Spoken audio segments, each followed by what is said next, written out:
The United States stands at a moment of rare constitutional drama. The Supreme Court, the most revered and feared judicial institution in the nation, is preparing to hear a case that could shake the very foundations of executive power. At the center of this storm is a single unsettling question. Does Donald J. Trump, or any president for that matter, have the authority to remove the director of the Centers for Disease Control and Prevention at will? For many Americans, the CDC is not just another federal agency. It became a household name during the COVID-19 pandemic, a lifeline of data, warnings, and guidelines that shaped how communities lived, worked, and even mourned. To fire its chief, without cause or oversight, seems not only politically reckless but potentially catastrophic for public health. And yet, in the unpredictable world of U.S. politics, that is exactly what could soon become legally acceptable. The case has its roots in Trump's tumultuous first presidency, where clashes with federal health officials were almost routine. At that time, Trump openly complained that agencies like the CDC and the FDA operated with an arrogance untethered to the presidency, undermining his authority and, in his view, sabotaging his attempts to reopen the country during the pandemic. His critics accused him of disregarding science and endangering lives. His allies, however, praised his disruption of bureaucratic elites who, they believed, were drunk on their own power. Now, as Trump eyes a return to the White House, the stakes are more urgent than ever. The court's ruling will not simply answer a legal technicality. It will test the boundaries of democracy, accountability, and the fragile balance between expertise and political authority. Supporters argue that the president must be able to control those who execute his vision. Detractors warn that unchecked power would corrupt institutions, leaving them vulnerable to abuse, manipulation, and dangerous politicization. But behind the marble columns of the Supreme Court, the conflict is not just legal.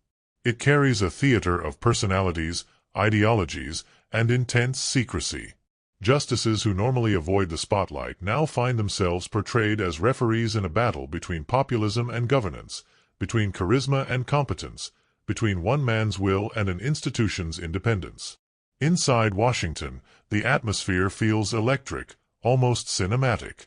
Senators and lobbyists whisper in corridors, journalists chase rumors of private conversations between justices, and former CDC directors sign open letters warning that a political takeover of the agency would erode public trust for generations. Meanwhile, Trump himself, never one to shy away from spectacle, fuels the fire with bold declarations. "If I'm president," he recently said at a rally, "you better believe every agency will answer to the people, and that means to me." His words divide the nation. In coffee shops from Atlanta to Seattle, Americans argue not just about Trump, but about democracy itself. Should expertise insulate public health from politics? Or should elected officials, chosen by the people, always have the final say? The debate is raw, personal, and filled with memories of lockdowns, vaccines, and polarized family dinners. As this storm rages, one fact is certain. The decision of the Supreme Court will echo far beyond Trump or the CDC. It will ripple through federal agencies, embolden or restrain future presidents, and shape the relationship between science and politics in a world already fractured by mistrust. The marble halls of justice are preparing to answer not just a legal question, but a moral one. Who truly holds the reins of power in America? The stage is set. The players are ready. And the nation waits, breathless, for the verdict. In Washington, nothing happens in isolation.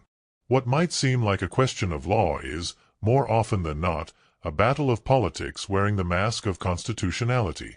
The confrontation over whether a president can dismiss the CDC director is no exception. It is a collision of interests, ambitions, and anxieties, each side fighting not only for victory in court but for dominance in the narrative of American democracy. The controversy begins with the fundamental structure of U.S. governance. Federal agencies like the CDC are technically part of the executive branch, yet for decades they have been granted degrees of independence to prevent political interference from undermining their missions. Supporters of this model argue that health, science, and safety should not be dictated by political moods. After all, Viruses do not vote, and pandemics do not wait for election cycles. But Trump's allies see things differently. For them, independence is just another word for unaccountability. They believe unelected bureaucrats, immune to presidential oversight, hold too much unchecked power. Why should the CDC director be untouchable, one Republican strategist recently asked, when their decisions affect the entire economy, livelihoods, and even freedom? The president was elected. The agency chief was not. This argument resonates with a segment of voters who, during the darkest days of the pandemic, felt suffocated not only by the virus but by the restrictions imposed in the name of science. School closures, mask mandates, and vaccine campaigns became lightning rods for political rage. For those who lost jobs, businesses, or loved ones, blaming the CDC, and by extension its leadership, felt justifiable. The courtroom drama, therefore, carries with it echoes of recent trauma that still divides the nation. Behind closed doors, both sides are assembling formidable teams of legal experts. Trump's lawyers argue that the Constitution grants the president sweeping authority to oversee the executive branch. Their case rests on precedents that allowed presidents to dismiss certain officials in the past, especially when their roles intersect with policymaking. The nuance here, however, is that the CDC director has historically been treated more like a specialized expert than a policymaker. Firing them could blur the line between expertise and political will. Meanwhile, opponents of Trump's position, including a coalition of health organizations, legal scholars, and civil rights groups, insist that granting presidents this power would shatter institutional stability. They point to recent history. If public health officials had been forced to bend under presidential pressure during COVID-19, how many more lives could have been lost? Imagine a world, one advocate told reporters, where science changes based on polling numbers. That is not democracy. That is chaos. The stakes are not lost on the Supreme Court justices themselves. Observers note that several of them are torn between philosophical commitments to a strong presidency and pragmatic concerns about politicizing science. Chief Justice John Roberts, in particular, is seen as the pivotal swing vote. His legacy revolves around protecting the court's reputation, and few cases carry the potential to tarnish or elevate that image as much as this one. Out on the streets, protests are already forming. Outside the Supreme Court building, demonstrators hold signs on both sides of the struggle. Some chant, "Power to the people, power to the president," while others respond with equally passionate cries of, "Hands off our science." The scene mirrors the polarization that has defined America in recent years, with each side convinced that the other threatens the very fabric of the republic. And in the media, the trial by opinion is already underway. Cable news hosts frame the conflict to their audiences not as a legal question but as an existential one. Is Trump a defender of democracy against unaccountable elites, or is he the very threat the Founding Fathers warned about? Twitter, podcasts, YouTube commentaries, all amplify the noise until it becomes nearly impossible for ordinary citizens to separate fact from spin. The battle lines are drawn not just in the courtroom, but across the nation's collective psyche. This is no longer about the fate of one agency's director. It is about the identity of American governance itself. What unfolds in the public eye, speeches, protests, televised arguments, is only the tip of the iceberg. The real conflict is taking shape in the shadows, where the pressure on justices, lawyers, and policymakers grows heavier with each passing day.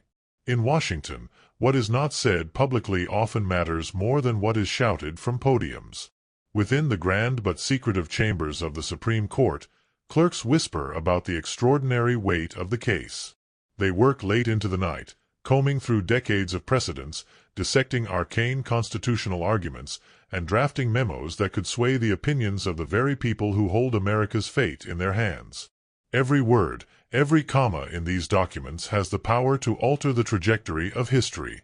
Meanwhile, behind closed doors across the city, powerful lobbying groups are on the move. Pharmaceutical companies, health organizations, and political think tanks converge like predators circling fresh prey.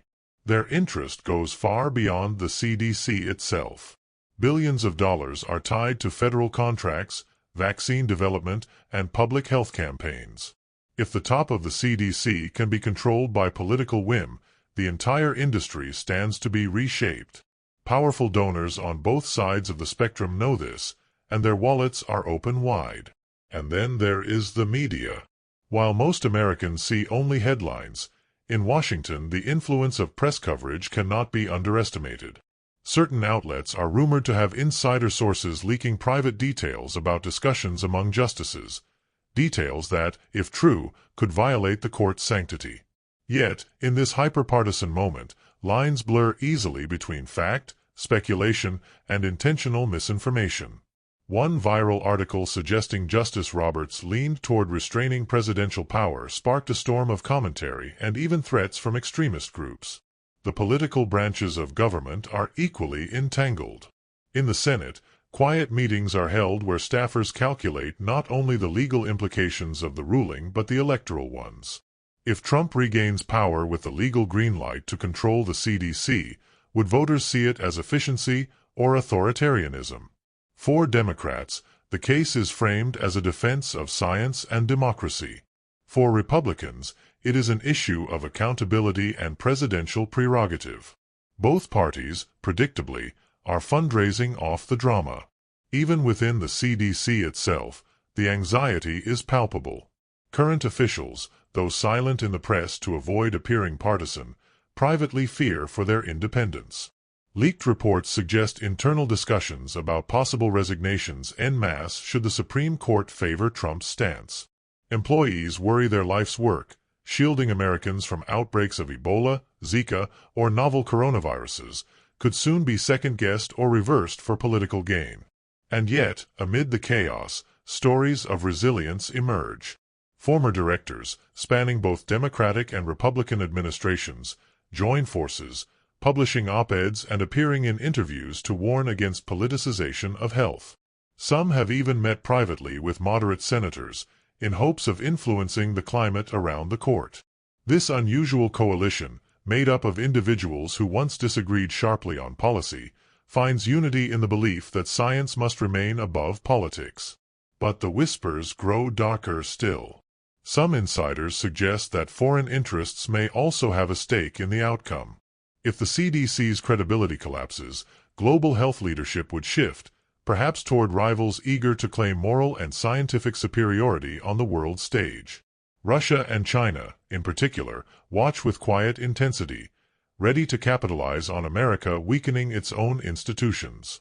In this sense, what appears to be a domestic legal battle may echo internationally, altering geopolitics in subtle yet lasting ways. At the heart of these swirling pressures remains the 9 justices themselves, isolated yet inevitably aware of the storm outside. Their legacies, their philosophies, even their personal fears weigh heavily. The marble exterior of the court may appear timeless, but inside, the atmosphere is thick, human, and fragile. Each justice knows that when the ruling is issued, half of America will see them as guardians of liberty, while the other half will brand them as villains. In the shadows of power, compromise feels impossible. Influence grows, tensions mount, and the quiet halls of the Supreme Court vibrate with an invisible electricity. Something is about to give. On a cold morning in Washington, the steps of the Supreme Court are swarmed by cameras, protesters, and curious citizens who sense history in the making. The great white pillars of the building, gleaming against the pale sky, stand as a reminder of permanence and authority. Yet inside, the air is thick with uncertainty. The case of Trump versus the CDC director has moved from speculation to reality, and every seat in the gallery is filled with journalists, legal scholars, and government officials. As the justices file into the chamber, the silence is palpable. The creak of chairs, the shuffle of robes, the low murmurs of clerks, all magnified by the weight of expectation. Chief Justice John Roberts sits at the center, his expression carved in stone, concealing whatever doubts linger beneath his composure. To his left and right, the array of ideological diversity is evident.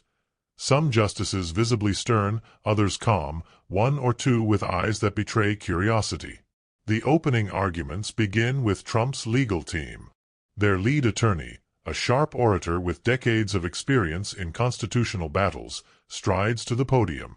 His voice rings out steady and deliberate. The President of the United States is the chief executive.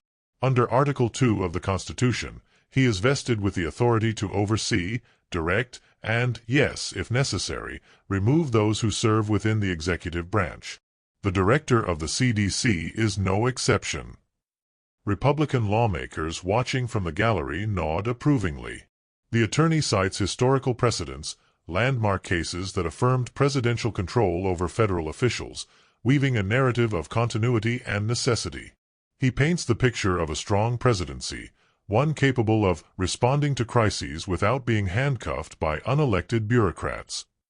The argument resonates with those who believe executive decisiveness is essential in emergencies. Then comes the counterargument. Representing a coalition of former CDC officials, public health advocates, and constitutional scholars, the opposition lawyer begins softly but with conviction. This case is not about efficiency. It is about the safety of the American people. When you politicize the head of an institution tasked with protecting this nation from disease, you corrode not only science but trust itself. She recounts moments from the pandemic, when guidance saved lives, and when political disputes seeded confusion. The justices listen intently as she warns of a future where public health decisions could shift with each political wind. If one president may fire a CDC director for refusing to endorse unsafe policies, then what prevents another president from silencing warnings of a deadly outbreak? The people will not know what is true, only what is politically convenient. As arguments unfold, the justices break their silence. Questions slice through the chamber like blades. Justice Kavanaugh presses the opposition on whether the CDC's autonomy makes it a fourth branch of government. Justice Sotomayor counters, asking Trump's legal team whether unchecked presidential power risks tyranny. Each exchange feels like a pivot point, each answer weighted with destiny. Outside the courtroom, the streets remain alive with chants. "Protect science," echoes down one side of the avenue, while from the other comes, "Power to the people, power to the president." The din seeps inside, faint but persistent, a reminder that the world beyond these walls is waiting breathlessly. Journalists furiously type notes, their headlines nearly writing themselves. For cable news, the spectacle is golden theater. For historians, it is raw material for the future chapters of America. But for the citizens watching from home, many who lost someone during the pandemic, the proceeding feels deeply personal. It is not abstract theory. It is about life, death, health, and the power of truth in moments of fear. Hours pass. The attorneys conclude. The justices retreat into their chambers, leaving behind a room buzzing with speculation. No ruling comes immediately. That will take weeks, perhaps months. But the first skirmish is complete. And in its wake, America waits, more divided, more restless, and more uncertain than ever before. The trial has begun, and with it, a test of democracy's boundaries. The day of the decision arrives with an almost surreal aura. Washington wakes under a gray sky, clouds heavy and low, as if the very heavens mirror the weight of anticipation. Crowds gather outside the Supreme Court, swelling hour by hour. Cameramen climb onto platforms, protesters wave signs in opposing colors, and police form barricades in preparation for what is expected to be a volatile response. When the doors swing open and the justices file in once more, silence descends like a shroud. The ruling is read slowly, deliberately, the words echoing across centuries of legal tradition. The court has decided, by a 5-4 vote, that the president does, indeed, have the authority to remove the director of the CDC. The reaction is immediate, seismic. Outside, cheers erupt from Trump supporters, their voices rising with cries of victory, patriotism, and vindication. They wave flags emblazoned with slogans declaring freedom, accountability, and presidential power restored. Across the barricades, opponents crumble in dismay. Some cry openly, others shout in rage, their chants drowned out by the roars of celebration. The clash escalates into chaos, with scuffles breaking out before police tighten their ranks and sirens wail in the background. Inside the courtroom, the atmosphere remains restrained but no less intense. Justices who voted in dissent read their opinions with passion. Justice Sotomayor warns darkly, "Today, this court has shifted the delicate balance of power, endangering the independence of agencies essential to the nation's health. This is not just a victory for a president. It is a blow against science and democracy." Her words draw solemn nods from some in the gallery, yet are dismissed as alarmist by others. The reaction ripples outward almost instantly. Within minutes, television networks cut to split screens, anchors narrating the outcome as live footage shows cheering crowds in Texas and simultaneous protests erupting in New York, Los Angeles, and Boston. Social media platforms explode with hashtags. Hashtag Power to the President trends alongside hashtag Save Science Now. Podcasters, pundits, and political influencers seize the moment, adding fuel to an already raging fire. At the CDC headquarters in Atlanta, the atmosphere is grim. Staff members huddle in conference rooms, processing the implications. Rumors spread of resignations, of leadership shaking in its core, of long-serving scientists wondering if their life's work can survive in such a politicized climate. One anonymous staffer texts a journalist, "Today isn't about Trump. It's about the future. Will any health official ever again be able to speak freely during a crisis?" Trump himself wastes no time. At a rally the very evening of the ruling, his speech is triumphant. "The Supreme Court has spoken. From now on, no unelected bureaucrat will hold this country hostage ever again." His words ignite applause, chants of "USA," and a renewed sense of momentum for his supporters. Critics decry it as authoritarian theater, but to his base it is the vindication they have craved. The political fallout is swift. Democrats call emergency press conferences, promising to pursue legislation to restore protections for agency directors. Republicans, on the other hand, hail the decision as a long-overdue correction that will restore accountability to government. Already, discussions rage on Capitol Hill over whether other agencies should be subject to the same presidential authority. In living rooms across the nation, the ruling drives wedges deeper into already divided families and communities. To some, it is a triumph of democracy, an elected president finally able to keep bureaucrats in check. To others, it is a nightmarish dismantling of safeguards, paving the way for public health to become another pawn in political battles. The nation roars, divided, unsettled, and hungry for what comes next. For constitutional scholars, the ruling will be cited in classrooms and debates for generations. For ordinary citizens, its consequences will be felt not in textbooks, but in the next health crisis that challenges the country. As darkness falls on Washington that evening, the marble steps of the Supreme Court remain littered with protest signs and trampled flags. The ruling is final, but the story is far from over. America, once again, has been thrust into uncharted waters. The ink on the Supreme Court's decision is barely dry, and yet the ripple effects are already reshaping the nation. What began as a constitutional dispute has now erupted into a seismic shift in the balance of power, one that will reverberate for decades to come. Across the United States, Americans are left to grapple not only with what has been decided, but with what it means for the fragile architecture of their democracy. In the halls of Congress, the legislative battle begins immediately. Democrats, furious at the ruling, introduce bills designed to insulate scientific agencies from political interference. Their proposals range from fixed terms for directors to independent review boards meant to safeguard decisions rooted in data rather than ideology. Republicans, conversely, double down on the rhetoric of accountability, celebrating the court's decision as a rebirth of executive strength. Heated debates on Capitol Hill echo late into the night, but little progress is made. Compromise seems impossible in the polarized atmosphere. At the CDC, the sense of uncertainty grows heavier each day. Some senior staff members quietly hand in their resignations, unwilling to serve under a system where scientific integrity may bend to the will of politics. Others remain determined to fight within, vowing to preserve the agency's mission regardless of who occupies the director's chair. Yet the question lingers in every corridor. How can the public trust guidance that might now be shaped by polling numbers and presidential campaigns? Beyond Atlanta, the consequences ripple across the globe. International health organizations express concern that America's once unshakable leadership in global health has been compromised.